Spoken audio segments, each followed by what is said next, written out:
আচ্ছা, সচরাচর কি দেখা যায়, চোর যখন চুরি করতে কোনো বাড়িতে যাচ্ছে আগে ভাগে চুরি করে নিয়ে তারা চম্পট দেওয়ার চেষ্টা করে, কিন্তু এখন যে ঘটনা আপনাদের বলবো তাতে চুরি করতে বাড়িতে ঢুকে আগে চোররা জমিয়ে আড্ডা দিয়েছে। হ্যাঁ, বাড়ির মালিকের গ্যাস ওভেন থেকে চা তৈরি করেছে, খেয়েছে, তারপর অবাধে লুটপাট চালিয়েছে।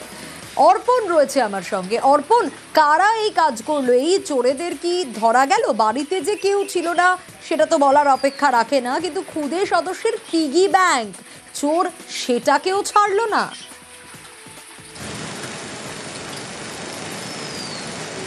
দেখো, একেবারে এই বিষয়ে কিন্তু নিউ টাউনশিপ থানার পুলিশ যথারীতি তদন্ত শুরু করেছে, কারণ বাড়িতে কেউ না থাকার সুযোগ নিয়েই কিন্তু এই যারা চুরি করতে এসেছিল তারা প্রথমে গ্রিল কাটে বাড়ির ভেতর প্রবেশ করে এবং জমিয়ে আড্ডা, শুধু আড্ডা নয়, তারা বাড়ির ভেতর প্রবেশ করে তারা এবং চা খায় রীতিমতো, এবং চা খাওয়ার পরেই কিন্তু তারা তাদের কৌশল অবলম্বন করে, অর্থাৎ আলমারি থেকে লকার ভেঙে সোনাদানা, টাকা পয়সা যা ছিল সমস্ত কিছু নিয়ে চম্পট দেয়। এবং যে ব্যক্তির বাড়িতে চুরির ঘটনা ঘটে তিনি দিল্লি গিয়েছিলেন আত্মীয়র বাড়ি, আর তারই সুযোগ নিয়ে কিন্তু একদিনের জন্য দিল্লি যাওয়া আর তারই সুযোগ নিয়ে চোর সবকিছু নিয়ে চম্পট দিয়েছে। বেশ,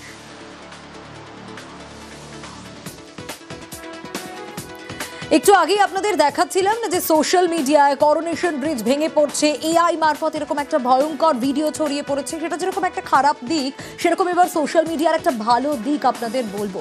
তার কারণ আজ বড়সড় একটা দুর্ঘটনা থেকে রক্ষা পাওয়া গেল। রেল লাইনে নাট বল্টু খোলা, এক যুবক সেটা চোখে পড়ে, তার টের পেয়েই সে ফেসবুক লাইভ করতে শুরু করে, এবং যখন সে ফেসবুক লাইভ করে সেটা রেলের নজরে আসে। দুর্ঘটনা থেকে রক্ষা পেল আলিপুরদুয়ার কোচবিহার ট্রেন। রাজকুমার রয়েছে আমার সঙ্গে। রাজকুমার, আজ এই যুবকের তৎপরতাতেই তো ট্রেন দুর্ঘটনা থেকে রক্ষা পাওয়া গেল।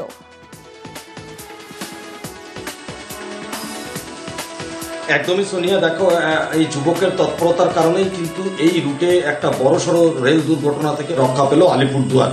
তার কারণ হচ্ছে দুটো সকাল 10টা নাগাদ যে দুটো যে সংযোগ থাকে, রেল লাইনের যে টুকরো থাকে, সেই রেল লাইনের টুকরোতে যে সংযোগ থাকে সেখানে কিন্তু একেবারে একটি নাট এবং বল্টু খোলা অবস্থায় ছিল, এবং একটি ট্রেন তার উপর দিয়ে চলে যায়।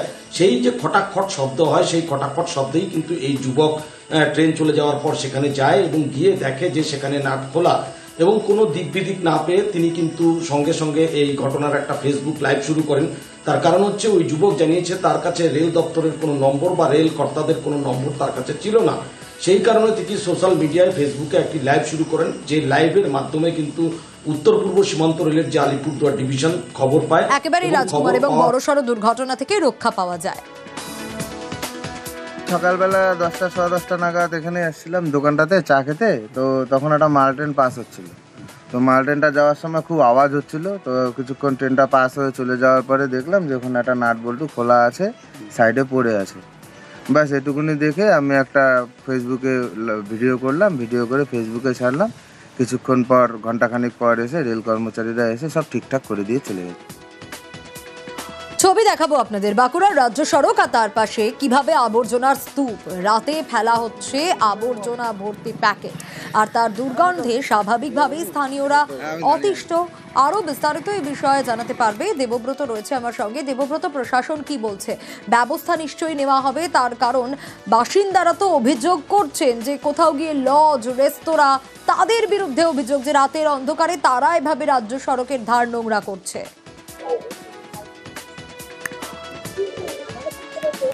একদমই, স্থানীয় গ্রাম পঞ্চায়েতের পক্ষ থেকে রীতিমতো হুঁশিয়ারি দেওয়া হয়েছে। তারা জানাচ্ছে বিষয়টি একেবারে নজরে রাখা হচ্ছে, যে বা যারা এই ধরনের ঘটনা ঘটাচ্ছে তাদের যদি জানতে পারা যায় তাদের বিরুদ্ধে আইনানুগ ব্যবস্থা নেওয়া হবে।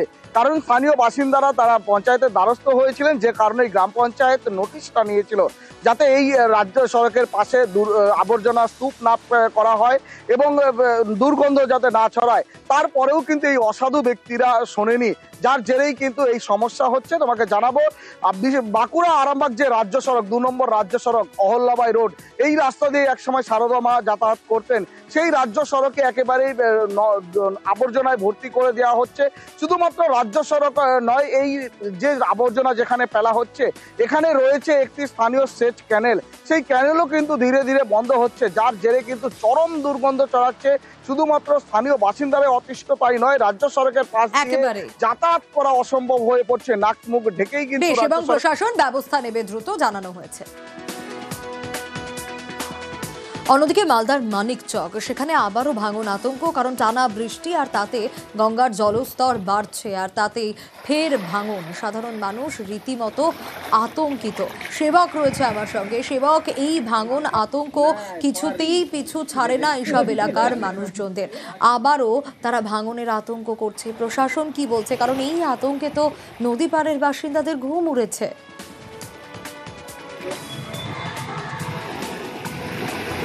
একদমই, দেখো প্রতিবারই আমরা যেটা দেখি যে গঙ্গা বা যে কোনো নদীর যখন জল বাড়ে এবং জল কমে দুবার কিন্তু ভাঙনের তীব্রতাও বাড়ে।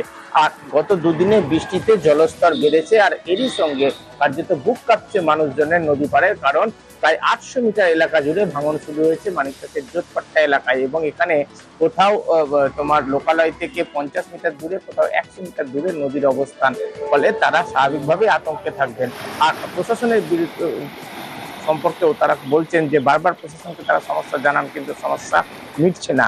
আর প্রশাসন জানাচ্ছে যে মানিকচকের বিভিন্ন এলাকায় ইতিমধ্যেই কাজ শুরু হয়েছে, যে এলাকা তাদের সমস্যা সমাধানের চেষ্টা করছে প্রশাসন। বেশ সেবক।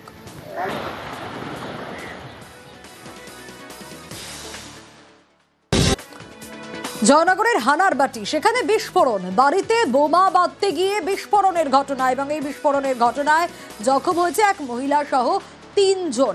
আরো বিস্তারিত এই বিষয়ে অর্পণ জানাতে পারবে। অর্পণ, আজ দুপুরেও নাকি সেই বাড়িতে বিস্ফোরণের শব্দ পাওয়া যায়, স্থানীয়দের এমনটাই অভিযোগ, কিন্তু আরো ডিটেল একটু জানতে চাইবো। বোমা বাঁধার কাজ কেন চলছিল, কতদিন ধরে এই কাজ হতো, এখনো পর্যন্ত কি আপডেট? দেখো, প্রতিবেশীরা যেটা অভিযোগ করছেন যে দীর্ঘদিন ধরেই সেখানে বোমা বাঁধার কাজ চালাচ্ছিল এই কামাল শেখ সহ একাধিক ব্যক্তি, এবং আজকে যখন দুপুরে হঠাৎই বিস্ফোরণের শব্দ হয় স্থানীয় মানুষজন সেখানে যান। সেখানে গিয়ে দেখেন কামাল, তার স্ত্রী এবং প্রতিবেশী আনিস শেখ 3 জনে গুরুতর জখম অবস্থায় পড়ে রয়েছে। স্থানীয় মানুষজনই 2 জনকে উদ্ধার করে ডায়মন্ড হারবার হাসপাতাল, এবং পুলিশ গিয়ে কামালের স্ত্রীকে উদ্ধার করে প্রথমে নিমপিট হাসপাতাল, তারপর তাকে কলকাতায় পাঠানো হয়েছে। এই ঘটনায় পুলিশ তদন্ত শুরু করেছে, এবং যে কামালের বাড়ি যেখানে বোমা বাঁধার কাজ চলছিল বলে পুলিশ মনে করছে, সেই জায়গা ঘিরে রাখা হয়েছে, এবং এলাকার মানুষ যারা ওই সময় গিয়ে পৌঁছায় তাদেরকে জিজ্ঞাসাবাদ করছে, এবং যতক্ষণ না পর্যন্ত কামাল সুস্থ হচ্ছে ততক্ষণ পর্যন্ত সে কি কারণে বোমা বাঁধছিল বা সেখানে বোমা মজুত করেছিল কি কারণ, সে বিষয়ে পুলিশ আগামী সময় তার সঙ্গে কথা বলে জানতে পারবে। তবে পুলিশ সূত্র থেকে আমরা যেটা জানতে পেরেছি, হানারবাটি গ্রামে সেখানে বিস্ফোরণের শব্দ শোনা যায়, এবং সেখানে কামাল সহ আরো 3 জন, তার স্ত্রী এবং আনিস, গুরুতর জখম হন। এবং তারা এই কাজ কতদিন ধরে, এলাকাবাসীরা কি বলছে, কতদিন ধরে এই কাজ করতো, কেউ কিছু জানতো না? দেখো, এলাকার মানুষজন জানাচ্ছেন যে দীর্ঘদিন ধরেই কামাল এই বোমা বাঁধার সঙ্গে যুক্ত ছিল, এবং দীর্ঘদিন ধরেই সে এই বোমা বাঁধার বরাত নিত এবং সেখান থেকে বোমা তৈরি করে সে সাপ্লাই দিত বলে অভিযোগ। কিন্তু আমরা যখন প্রশ্ন করেছিলাম তাহলে এ বিষয়ে পুলিশকে কেন জানানো হয়নি, তখন তারা কিন্তু মুখে কুলু পেটেছে। এবং এই যেটা বোঝা যাচ্ছে যে এলাকায় দাপুটে এই কামাল, এবং এর ভয়ে এলাকার মানুষজন তারা কিন্তু মুখ খুলতে চায়নি ক্যামেরার সামনে। তবে তারা স্পষ্ট জানিয়েছেন যে কামালের সঙ্গে বেশ কয়েকজন তার সহযোগী ছিল, এবং সে দীর্ঘদিন ধরেই তার বাড়িতে বোমা বাঁধার কাজ চালিয়ে আসছিল। তবে যতক্ষণ না পর্যন্ত এই কামাল সুস্থ হচ্ছে ততক্ষণ পর্যন্ত কিন্তু আরো বেশ কিছু প্রশ্নর জবাব চাইছে পুলিশ। সেই তদন্ত করতে গেলে কামালের সঙ্গে কথা বলাটা প্রয়োজন। তার স্ত্রী সুস্থ থাকলেও কিন্তু তার কামালের অবস্থা আশঙ্কাজনক, তিনি ডায়মন্ড হারবার মেডিকেল কলেজে ভর্তি রয়েছেন। বেশ। কালাম শেখ এমনি টোটো চালায়। কতদিন ধরে এরকম বোমা বাঁধে? বহুত দিন ধরে বাঁধে, একটু অর্ডার করলে বাঁধে, লোককে বলা হয়, লোক কোনো খেয়াল করে না, ওনার কাজ উনি করে যায়। আজকের কখন এই দুর্ঘটনা ঘটলো? 12:45 ঘটেছে এই ঘটনাটা। ওর বাড়িতেই বোমা বাঁধা? হ্যাঁ, ওর বাড়িতে একদম। তারপরে কি হলো? অন্য পাশের আর একজন আবার বোমা বাঁধে, তার সাথে সহযোগিতায় আছে, ঠিক আছে, কিন্তু সবাই বললো গ্যাস সিলিন্ডার বাস্ট হয়েছে। আমরা এসে দেখলাম যে ওটা গ্যাস নয়, ওটা বোম বাস্ট হয়েছে। আমরা এখন আমরা শুনছি 3 জন। আপনারা পুলিশ প্রশাসনকে জানিয়েছিলেন এর আগে? হ্যাঁ, হ্যাঁ, হ্যাঁ, হ্যাঁ, হ্যাঁ, হ্যাঁ। বোমা বাঁধা হয়? হ্যাঁ হ্যাঁ, যতবার হয়েছে ততবার জানানো হয়েছে পুলিশকে। ঝাড়খণ্ডের জামতারার পাথর ব্যবসায়ী, তাকে অপহরণ করা হয়, উদ্ধার হলো বীরভূম থেকে। আসানসোলে নিয়ে যাওয়ার পথে বীরভূমের খয়রাশোলের পাচরা এলাকা থেকে পাথর ব্যবসায়ীকে উদ্ধার করা হয়, কিন্তু অপহরণ করার অভিযোগ ছিল। আরো বিস্তারিত এই বিষয়ে জানাতে পারবে অক্ষয়, রয়েছে আমার সঙ্গে। অক্ষয়, এই পাথর ব্যবসায়ীকে বীরভূম থেকে কিভাবে উদ্ধার, কারা কিডন্যাপ করেছিল, কাদের বিরুদ্ধে অপহরণের অভিযোগ, সেগুলো জানা গেল? তাদেরকে চিহ্নিত করা গেছে?